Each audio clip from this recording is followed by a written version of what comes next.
ICON Meld Stakes, Moonlight Magic in shot there in the Godolphin colours. The favourite is Deauville, ridden for the first time tonight by Donica O'Brien.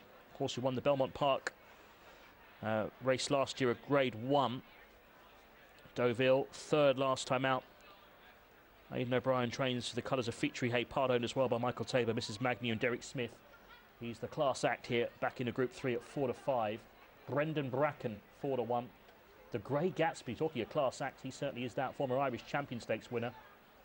He shows at 5 to 1. Gary has caught up with Jer Lyons, who runs both Tennessee Wildcat, the outsider, and Brendan Bracken in the race. Jer Lyons has just legged his two jockeys up for the Meld Stakes. Jer, two real old favourites here. 14 wins between them, I think, these two. Yeah, listen, they're out of their depth here, but that's life, and it's good to have two runners in a 5-runner Group 3. There's proper Group 1 horses in it if they all come back to their form, so we're very realistic where we're going, and worst case scenario, we're getting paid for turning up, and the rain has come in time, because on declaration you wouldn't be running Brendan, and we took a view that if the rain that was due came, we could run him, and that's what's happened. And I'm sure you'll have seen in the earlier races, it seems horses on the front end are doing particularly well tonight. Is that going to affect your thinking tactics? Absolutely not. Yeah. No, they can go the front. We're not going forward with our horses. We're no point in us we're out of our depth, so there's no point in us doing the donkey work for the boys. In saying that, I never tie the boys. Tennessee drops in anyway, but I think I told Colin if it was me, I'd ride him like he was ridden in the Lincoln and let the boys work themselves out, and we'll pick up the pieces. And Joe, we were talking down at Killarney during the week. Things went rather well down there, didn't they? A winner every day of the flat racing. Yeah, it was lovely, and Colin's riding out of his skin. Well, it was just a lovely little break. The two of us went down, and we had a winner every night, and it was grand. And they're doing a fantastic job down there. They've redone the stable yard, and the track is riding great. So, credit where credit's due. These tracks that make an effort, they deserve all the credit they get, and I'll be going back. Yeah. Hopefully we all will. Joe, good luck here, back closer to home. Thanks, Gary. Cheers. Yeah, Jer Lyons having a go. Perhaps the conditions of the race against his two runners here, but he's certainly trying. Just the 5 of them, and of course prize money down to last place. He might as well run the horses if they're fit and well. The favourite here, Deauville, ran behind Ribchester, didn't he, last time in the Queen Anne Stakes at Royal Ascot. This obviously, Gary, is a much, much easier task for the favourite here, Deauville. Thanks, Enzo. Yes, Deauville certainly looks to have outstanding claims here based on that run at Royal Ascot and also his effort in the Tattersalls Gold Cup at the Curragh previously, that third to decorated night. Maybe a slight concern that conditions are not going to be ideal for him here with the ease in the ground, and Pat Smullen alluded to that as far as the Grey Gatsby is concerned as well, and he has been on the slide out to 5 to 1 now, as you can see. Brendan Bracken certainly won't have any issue with the conditions. Indeed, Jer Lyons, as he alluded to there, was looking for the rain, which duly arrived. And while his stablemate Elusive Heights, who he beat in that listed race here last time, was a shade disappointing, you'd have to say, in the big handicap last week, he's a very reliable sort of horse. Brendan Bracken ran well against Mining, albeit flattered by his proximity to the now retired winner at Naas on his previous start, and of course landed another big payday in the Irish Lincoln on the opening day of the season in March. So he's already had a hugely productive campaign. Stablemate Tennessee Wildcat ran really well in that handicap here last week to finish third to Tandem, and he's a horse who he's always capable of springing a bit of a surprise. Tennessee Wildcat, it would be a major surprise obviously if he were to win a race like this, but I don't think it would be that big a surprise if he fared better than his odds suggest and avoided whipping them in. Pat Smullen's off the Grey Gatsby down at the start here, Enzo. He has on occasion given the odd little bit of difficulty at the stalls. I'm not sure whether this is related or not, but what's the latest state of play in the market? Deauville solid, Gary, 4 to 5 favourite. Brendan Bracken is weak, I think, after what Jer Lyons said, really. He's drifted out 9 to 2 now. The Grey Gatsby hasn't budged at 5 to 1. We know he's a Group 1 winner in the past. What a run that was when he beat Australia in that Irish Champion Stakes back in 2014, lowering the colours of the Derby winner.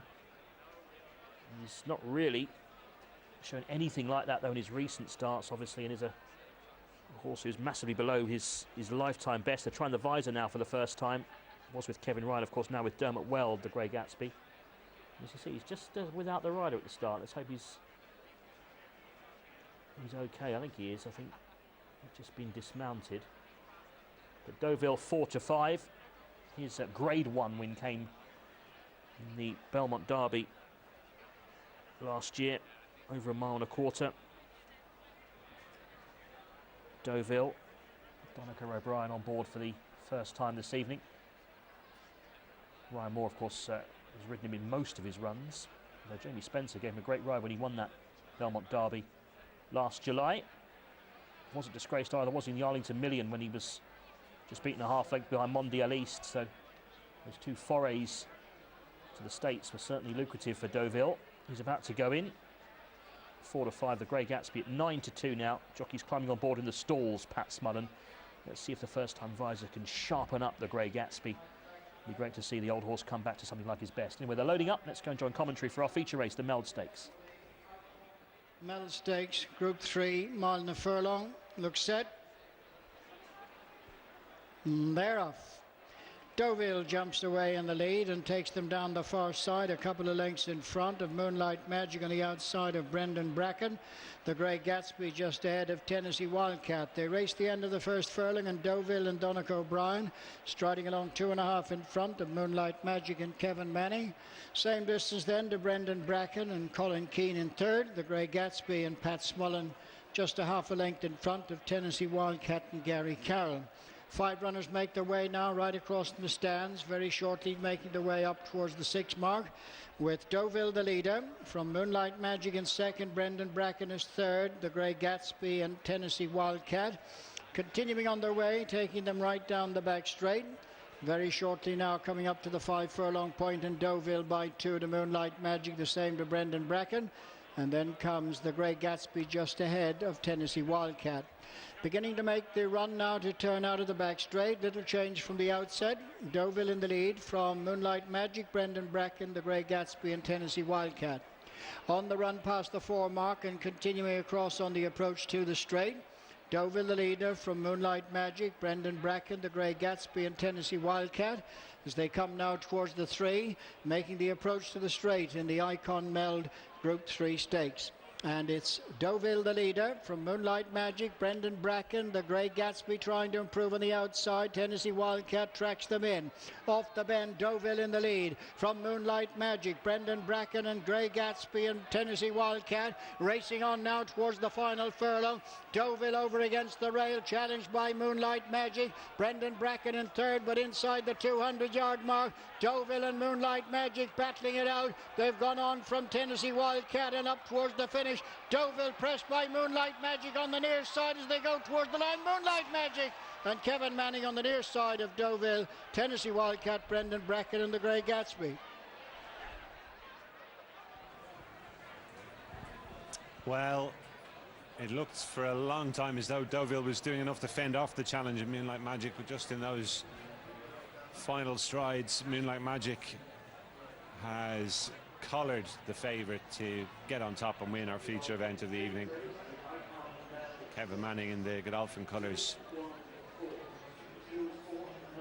getting Moonlight Magic to the front, close home from Deauville, and the Lions runners finishing 3rd and 4th on this occasion. Tennessee Wildcat and Brendan Bracken. Tennessee Wildcat indeed outrunning his position in the market, and the Grey Gatsby disappointing, finishing in rear, albeit Pat Smullen was very worried about the ground beforehand, so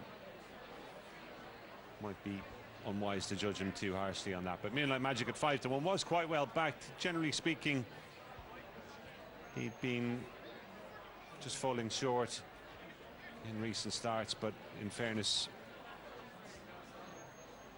this was probably a slightly easier assignment for him than some of those races he'd been running in late, certainly the Tattersalls Gold Cup and the race against Minding at Naas earlier on this season. He's returned at 5-1. Deauville in second, the 5-4 on favourite in the 2017 Meld Stakes, Tony. Yeah, no excuse for Deauville, Gary, was there? Every chance, given the perfect ride from the front, given an easy lead, but in the end, Moonlight Magic just a little bit tougher near the line. He wanted it a bit more. Good ride by Kevin Manning. And Deauville, the first horse that's led off the home turn and not won this evening, which won't be very good news for his backers, obviously. He looked as if he had the race in the bag, really, about a furlong and a half down, but Moonlight Magic, this horse in shot, just too strong. Coming home, and he wins it for Jim Bolger and Godolphin. Returned at 5-1, beat the 4-5 favourite Deauville. Every chance in second, but defeated. We'll take a break. Like Magic to win the Meld Stakes. Jim, I'd say that gave you plenty of satisfaction, this horse, because he's run some good race in defeat before that, hasn't he? He has, yes. I knew coming up to the race that whatever he would do this evening, if it weren't good enough to win, I couldn't win with him, you know. But in any case, he turned it on. Yeah, and that last furlong or so, did you always feel he might be able to claw back Deauville? Well, unfortunately, I decided to watch it on the monitor, and then we had a better picture on your monitor, and I kept watching that, so I could hear that. So he was gone past, so I can't tell you what I thought, other than I was watching the wrong monitor. Well, it's great that he's got there in the end, Jim. And is there a plan from here, or was it just a case of wait and see how this went first? Well, we'd always be hoping that we can sneak a Group 1 with him someplace, because he's damn as a full sister to Galileo and see the star. A half sister to Galileo and see the stars. So, you know, he's stallion material, but it would be nice to really cement that with a performance. He does seem to run particularly well here. Is there a chance the Irish champion could be on the agenda? Well, he ran very well in it last year, and he's a better horse this year than he was last year. So I would imagine that could be on the agenda. Well, we look forward to seeing him again. And Jimmy, got Ringside Humour coming up in the next. What do you make of her chance? Kevin was just saying there he wasn't entirely sure about the ground. I'd have preferred the better ground, but anyway, it is what it is, and we'll make the best of it. Yeah. And you've a chance of the last as an owner as well with Theophilus. What do you make of that? Yeah, he ran well at the Curragh. Desi says he's in good form, so hopefully now he'll win for him. It's been a good night's work so far, Jim. Many thanks. Well done. Thank you. Thank you. Yeah, well done to Jim Bolger. Ringside Humour here in the next, and as Gary was saying, owns Theophilus, who runs later on the 9 o'clock. This is the 8:30 mile and 6. Full circuit of the track at Leoparsdtown. Wild Irish Rose has been all the rage in the market for Aidan O'Brien and Shamie Heffernan, daughter of Galileo. 2-1 from 3-1. Winging it for Noel Mead and Colin Keane. She's been in good form this season. 2 wins and 3 second-placed efforts. 7-2. Tilly's Chili, 5-1. Another horse who's had a good campaign for Jessica Harrington. They had a winner earlier with Matty Moles Gaga in the 6:20. Zamira drifting out to 7s for Willie McCreary and Billy Lee. It's 8-1. Tara Dillon, who I think is a horse that Gary's got his eye on here. Let's go and join Gary for this listed Stanerra Stakes. Thanks indeed, Enzo. Yes, of course, Wild Irish Rose, the favourite for this, the regular ride of Anna O'Brien. Hopefully Anna might be able to watch the race in hospital, and a good run from this filly I'm sure would help cheer her up a bit. Wild Irish Rose, who comes into it on the back of a good win at Fairyhouse earlier this month, albeit in a handicap. She was promoted to a mark of 89 after that, but then again there are quite a few in the field here who are graduating from handicaps, and you can fully understand why their connections are taking a shot at this listed contest. Santa Monica coming out obviously is a help to many of them as well. She was a late withdrawal due to the change in the going, but 15-8 now for Wild Irish Rose, who had threatened for a long time to win races before getting her turn that day at Fairyhouse, and now looks to go back to back. Winging it, the second favourite. She is a very progressive filly. She was a bit unlucky, I thought, not to win the Ulster Derby at Down Royal last time. That would have completed a hat-trick for her after wins at Navan and here at Leopardstown. Ran into traffic trying to come from the back of the field. Be interesting to see the connections stick with those tactics here. Seems to have paid to race prominently at Leopardstown this evening. But Winging It tends to be held up in her races, maybe over the 1 and 6. It won't prove to be too much of an issue, but she should run well. And I did think Tara Dillon ran very well in a handicap here the other day on a return from a lengthy absence. I suppose it's coming quick enough, this race, but she's entitled to improve with that behind her. Pat Smullen goes in there on board Moorside, who was down the field obviously at Royal Ascot over the longer trip in the Ascot Stakes. Tilly's Chili, another one who's been in great form but was behind Winging It in the Down Royal race. Zamira, who I think you can expect to be up near the front early on. for Willie McCreary. And there goes ringside humour. Let's go to Des for this Irish Stallion Farms EBF Stanerra Stakes. Off and running, and Tilly's Chili broke away smartly on the outside. Zamira, Tara Dillon is towards the inner. Ringside Humour just behind them in between horses. Moorside and Wild Irish Rose with Wing It and Ruby Gates, the final pairing. Racing on up now towards the 1.5 mile starting point, and Zamira and Billy Lee take over the lead from Tilly's Chili and Colm O'Donoghue. Ringside Humour, Kevin Manning disputing third with Moorside and Pat Smullen. On the inside, Tara Dillon, Gary Carroll. Wing It and Colin Keane next with Ruby Gates, Wayne Lorden, and Wild Irish Rose is the back marker. Making their way now to make the turn and head up towards the 10 furlong point. Zamira is the leader from Tilly's Chili. 3 disputing third place, Moorside, Ringside Humour and Tara Dillon. Wing It is next ahead of Ruby Gates, and Wild Irish Rose is the back marker. Making their way now down the back straight, Zamira striding along 3 in front of Tilly's Chili, a similar margin to Moorside, who's in third place just on the inside of Ringside Humour.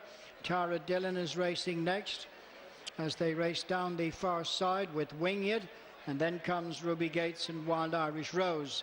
Coming up to the mile pole, and Zamira continues to show the way to Tilly's Chili. Ringside Humour is third and Moorside 4. Wing It 5 and Tara Dillon 6.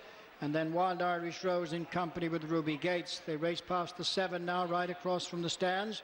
Zamira continuing in front of Tilly's Chili.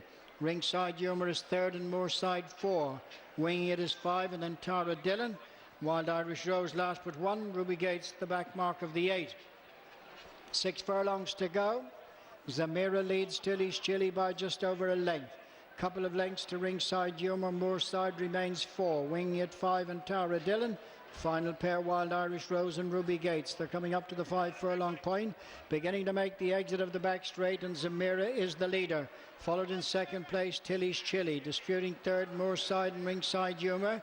Wing It, Tara Dillon, Wild Irish Rose and Ruby Gates. Half a mile left to go as they make their way across for the straight. Zamira just the leader from Tilly's Chili. In third place, Ringside Humour. 4 is Moorside, and 5 is Wing It. And then comes Wild Irish Rose and Tara Dillon, Ruby Gates. On the run for the home straight, and Zamira continues in front. Tilly's Chili is second. Moorside is third. Followed in fourth by Ringside Humour. Then Wing It. Wild Irish Rose trying to make ground on the outside. Straightening up for home now. And over on the far rail, Zamira pressed by Tilly's Chili. In third place is Wing It. Wild Irish Rose making good headway on the outside. Racing up now towards the final furlong. Over on the far side, Tilly's Chili, Wing It, and Wild Irish Rose on the near side. Racing inside the last 150 yards. And Wild Irish Rose and Shamie Heffernan have come right through and grabs Wing It close home. In third place, possibly Tilly's Chili, with fourth home, Moorside.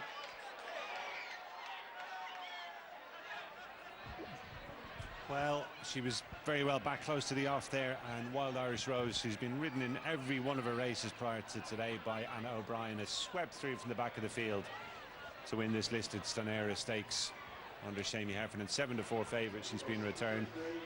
A filly who doesn't really like to be hit with the whip. Anna O'Brien was saying to us after the Ferryhouse race the last time. Shamie Heffernan did just give her a couple of taps there, but more just to encourage her along and then put it down again. And he's ridden her out hands and heels there, really, from just inside the furlong pole. And I think he probably knew he was going to get there from about 150 yards down.